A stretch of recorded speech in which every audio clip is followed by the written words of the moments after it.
Lectura del Retiro Espiritual de marzo. Ven Espíritu Santo, llena los corazones de tus fieles y enciende en ellos el fuego de tu amor. Envía, Señor, tu Espíritu, que renueve la faz de la tierra. Oración.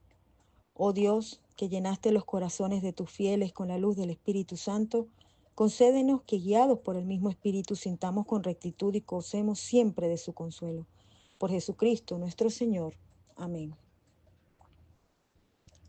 Búsqueda, recogimiento, el valor del silencio. El silencio interior es como la batuta del director de orquesta que va dando entrada a cada instrumento en el momento adecuado, atempera a los más enérgicos y anima a los más delicados, de manera que se produzca el concierto, una pieza única y armónica que responda a los sentimientos que el compositor pretendía transmitir. El incalculable progreso de la comunicación entre los hombres ha sido posible gracias a la palabra, primero verbal y más tarde escrita. Recoger en pocos fonemas o grafismos, con sus diversas combinaciones, la casi ilimitada expresividad interior de la persona humana parece milagroso. Comparado con tal riqueza, el silencio puede juzgarse mostrenco y paupérrimo, pero sería un error tal simplificación. La palabra y el silencio se requieren mutuamente. Este individualiza las palabras y les comunica vigor. El silencio subraya las palabras y las palabras dan sentido a los silencios. Innumerables libros llenos de palabras se han escrito para dar cuenta de estas, mucho menos para hablar del silencio. Últimamente, sin embargo, se ha extendido la necesidad de destacar la importancia y el papel de este. Se puede afirmar que hay tanta variedad de silencios como de palabras. No todos los silencios significan lo mismo, ni transmiten lo mismo. A veces son incluso diametralmente opuestos. Para muchos, el silencio consiste simplemente en la ausencia de ruido y de palabras, pero la realidad es mucho más compleja. Un matrimonio, quizá joven, que cenan solos y en silencio, puede significar una comunión de amor y sentimientos tan grande que no necesita explicaciones postizas. Así es habitualmente el silencio enamorado. Pero también puede suceder que los cónyuges sean incapaces de hablarse por graves diferencias previas. Sería un silencio de rechazo. El primer mensaje es de amor, el segundo de muerte del mismo amor. El silencio resulta pluriforme. Por eso conviene dejar claro que nuestro interés no se centra en el silencio por el silencio. A diferencia de muchas palabras que por sí mismas significan algo, el solo silencio es mudo. Lo que el silencio esconde tras de sí es lo que lo avalora. El silencio de un alumno ignorante ante un examen es muy distinto del silencio de un monje que ora o de un científico que piensa. Aquí nos centraremos en los silencios con sentido, capaces de enriquecer el espíritu humano en su relación con Dios y con los hombres. Diálogo y monólogo. La comunicación humana requiere diálogo, intercambio de ideas y argumentos, y ahí entra uno de los más poderosos servicios del silencio. Todo verdadero diálogo incluye saber escuchar. Es la única manera de progresar hacia la santidad, hacia la verdad. Ciertamente, hay diálogos que no buscan la verdad, solo el interés. Ya hace 25 siglos, Platón tuvo que pelearse con los sofistas del momento, pero incluso para ellos el silencio permite escuchar y recapacitar, detectando aciertos o errores.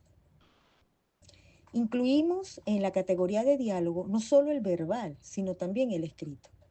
A través de sus libros nos resulta posible dialogar con los pensadores que nos precedieron. Parecería que en este diálogo con el pasado es más fácil guardar silencio, pero tampoco lo es.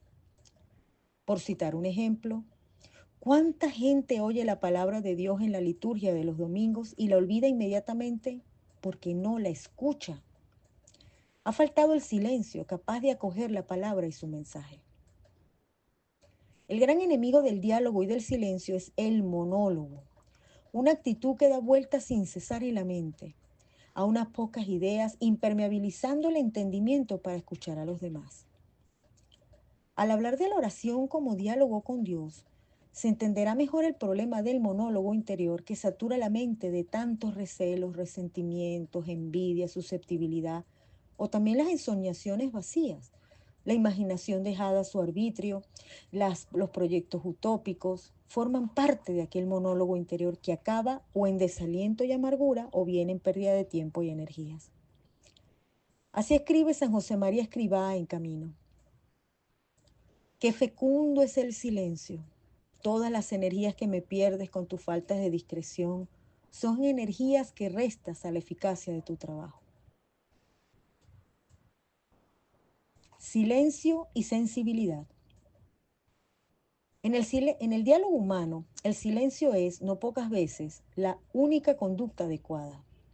Bien por la solemnidad de un acto, por la intensidad de un dolor o por delicadeza con los que están junto a nosotros, mantenerse en silencio en tales circunstancias es el mejor diálogo posible. La palabrería puede resultar inoportuna, indiscreta o desconsiderada.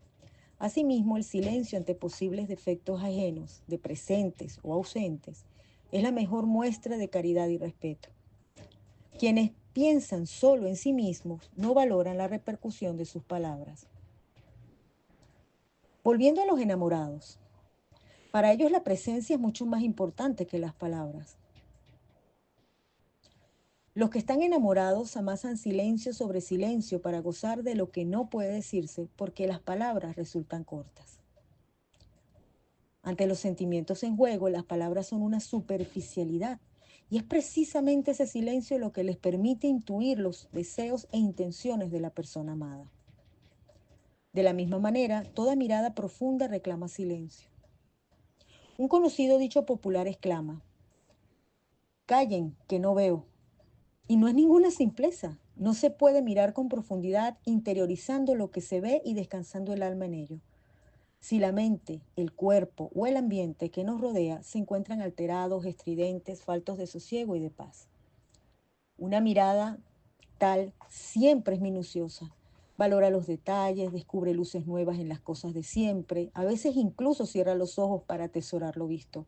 Y nada de esto es posible con premuras o compartiendo la atención con cuestiones baladíes, es decir, sin silencio interior. La búsqueda interior.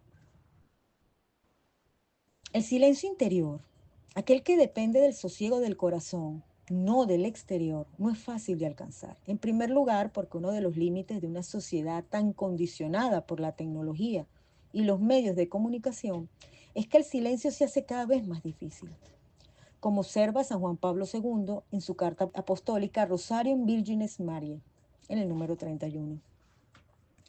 Pero también porque con la facilidad que nos emborrachamos nosotros mismos con palabras, músicas y ruidos múltiples, nos los hace más difícil.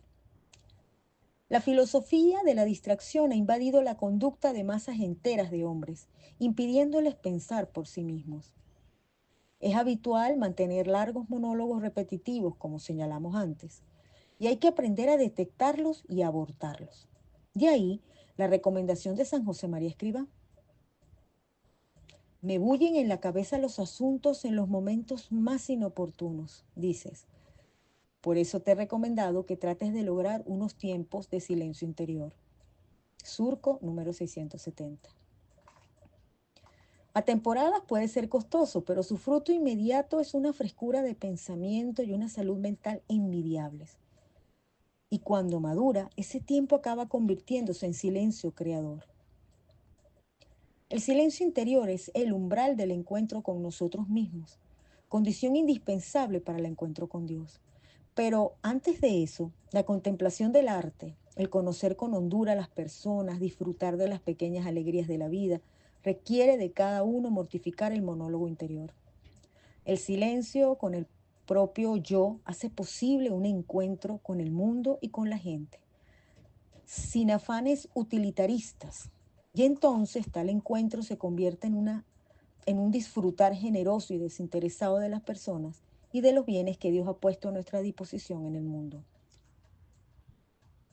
Conocimiento propio.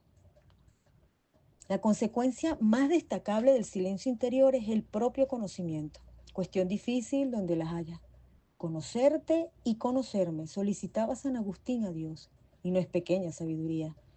La vida humana está plena de constantes incidencias materiales, laborales, afectivas, de salud. Nuestra mente se ve arrastrada por ellas, de manera que pasa de una a otra sin tiempo para elaborar una visión en conjunto que las aglutine y armonice. Se precisa el silencio para tomar distancia de los problemas y evitar que nos abrumen sus urgencias y apreturas. El adecuado descanso en medio de esos múltiples quehaceres resulta imprescindible para encontrar la armonía deseada. El descanso físico y el silencio interior favorecen el análisis sereno del propio comportamiento, que permitirá conocernos mejor los puntos débiles del carácter, las cualidades positivas y los defectos adquiridos, los hábitos incorrectos e imperfecciones acumuladas. Acompañado de confianza en Dios, este análisis no provocará ni desaliento ni euforia. Nos hará capaces de objetivar nuestra conducta, reconocer las deficiencias y proceder a corregirlas con paciencia y tiempo. Mantener un examen periódico de la conciencia sin dramatismos ni eufemismos es fruto y motor del buscado silencio interior. La sabiduría. El silencio interior favorece el propio conocimiento. El silencio externo facilita el estudio y la lectura, que irán seguidos de la reflexión personal. El resultado es una sabiduría, en el sentido clásico del término. Un modo armonioso de entender el mundo y la existencia que sabe colocar cada pieza en su sitio. Dios, los demás y yo. Un conocimiento gustoso que se recrea en las realidades materiales y en las espirituales. La sabiduría permite interiorizar los acontecimientos externos y equilibrar los sentimientos interiores de manera que la vida progresa hacia su fin sin estridencias o con las menos estridencias posibles. Crea un espacio interior de sosiego que acogerá los conflictos, los hará reposar convenientemente y acometerá la solución más favorable. Será la sabiduría propia de un silencio no alterado por el fragor de los ruidos ensordecedores del mundo. San Juan Pablo II escribe en Pastores Dabo Bodis, número 47, en un contexto de agitación y bullicio como el de nuestra sociedad, un elemento pedagógico necesario para la oración es la educación en el significado humano profundo y en el valor religioso del silencio, como atmósfera espiritual indispensable para percibir la presencia de Dios y dejarse conquistar por ella. La proyección de la existencia. En absoluto, el silencio interior y la sabiduría a la que conduce desembocan en un ensimismamiento o narcisismo intelectual. Lo dicho sobre la armonía incluye a Dios y al prójimo como objetos de amor y destinatarios de lo mejor para ellos. Por eso el silencio bueno nunca es aislamiento. El proceso de interiorización nos tiene como meta una actitud escapista, sino darnos una valoración inteligente, objetiva y equilibrada de lo que nos ocurre y somos, precisamente para convivir con los demás, respetándoles también como personas y defendiendo su libertad a la vez que la nuestra. Hablando de la vida espiritual, el Papa Francisco y otros pontífices recientes han insistido en evitar el falso espiritualismo, de una vida de piedad cerrada en sí misma, incapaz de trascenderse para salir en busca de las necesidades del prójimo. Silencio y vida espiritual. El silencio interior es como una batuta del director de orquesta, que va dando entrada a cada instrumento en el momento adecuado, atempera a los más enérgicos y anima a los más dedicados, de manera que se produzca el concierto, una pieza única y armónica que responda a los sentimientos que el compositor pretendía transmitir. En la existencia personal, los instrumentos a dirigir son los plurales y no pocas veces discordes ingredientes de la personalidad, lo que es el temperamento, el carácter, las circunstancias, los acontecimientos. A pesar de esa multiplicidad, el espíritu humano tiene una dimensión trascendente que le permite atender a las múltiples cuestiones concretas, sin desvincularse del último fin, que es llamado por su creador. Mas para ello el silencio interior ha de dirigir el concierto de la existencia humana. Te damos gracias, omnipotente Dios, por todos tus beneficios, tú que vives y reinas por los siglos de los siglos. Amén.